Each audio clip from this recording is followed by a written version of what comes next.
galera, questão 37 da prova da SpaceX modelo F.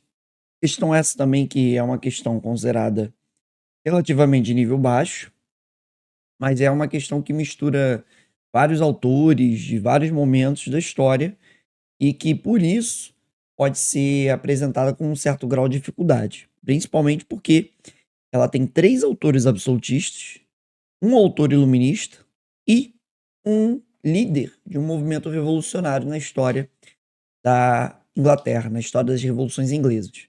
Então, o aluno, basicamente, ele tendo conhecimento sobre o tema do absolutismo, ele conseguiria matar a questão logo de cara, porque faz um texto, inclusive, até polêmico, porque tem livros do edital que não consideram que esse autor falou isso, que é a ideia dos fins justificam os meios. E tem livro do edital que fala que não foi Maquiavel. E assim, falar, da força é justa quando é necessária, falar de que, os fins justificam os meios, tem que ser Maquiavel o príncipe. Vale a pena ressaltar, você observando as questões anteriores, você vai com uma base muito boa para a prova. É muito importante sempre destacar isso, questão anterior é o bizu. Porque, por exemplo, você tem aqui um tema que se repete, então tá aí Maquiavel na tela, uma referência. Você vai pensar, e Hobbes? Hobbes é um autor do absolutismo? É. Ele é um autor do absolutismo e é dele a obra Leviatã. Toda aquela estrutura de que é o rei, ele concentra poder, que ele é um monstro, e aquela frase, o homem é o lobo do homem, então você precisa de um Leviatã para poder regular essa sociedade, garantir a ordem, a propriedade privada, respeito às leis. Então existe esse entendimento quando você fala do Hobbes. Hobbes que está aparecendo a imagem também dele. Jacques-Denis Bossuet e também Jean Bodin são 2 autores do Direito Divino dos Reis.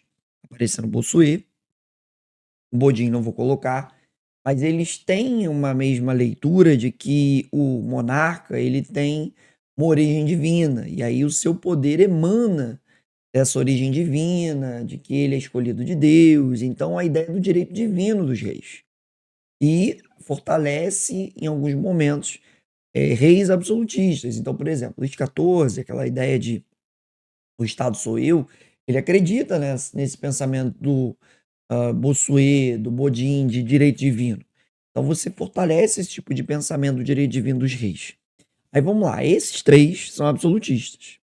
O Rousseau, tá aparecendo a imagem aí, ele é um teórico iluminista que acredita que o poder emana do povo, que o povo é soberano. Ele fala em república, ele fala que a monarquia tem que acabar. Então, Rousseau é o pensador iluminista mais radical de todos os pensadores políticos iluministas que você estuda para esse edital. Então, por exemplo, você tem o Locke, você tem o Voltaire, você tem o Montesquieu. Esses caras falam de monarquias parlamentares, monarquias constitucionais. O Rousseau fala de república. Então, a ideia de república hoje ela tem inspiração nesse pensamento do Rousseau, né, nessa lógica do Rousseau. E por fim, um cara que não é teórico, não é político, não é intelectual, é um líder da Revolução Puritana, desse momento da Guerra Civil Puritana na Inglaterra. É ele que vai levar à morte do Carlos I, né, vai derrotar o Carlos I, e aí, logo em seguida, o Carlos I vai ser condenado e julgado, decapitado, e é a figura do Oliver Cromwell. Inclusive, vai ter um momento da história da Inglaterra chamado de República de Cromwell, ou ditadura de Oliver Cromwell, vai ser ele dos atos de navegação. Então, é um personagem que não tem nada a ver com o campo da política. Beleza? Tranquilo? Então, questãozinha na tela, molezinha, de boaça, né? Daqui a pouco a gente vê outra questão. Valeu!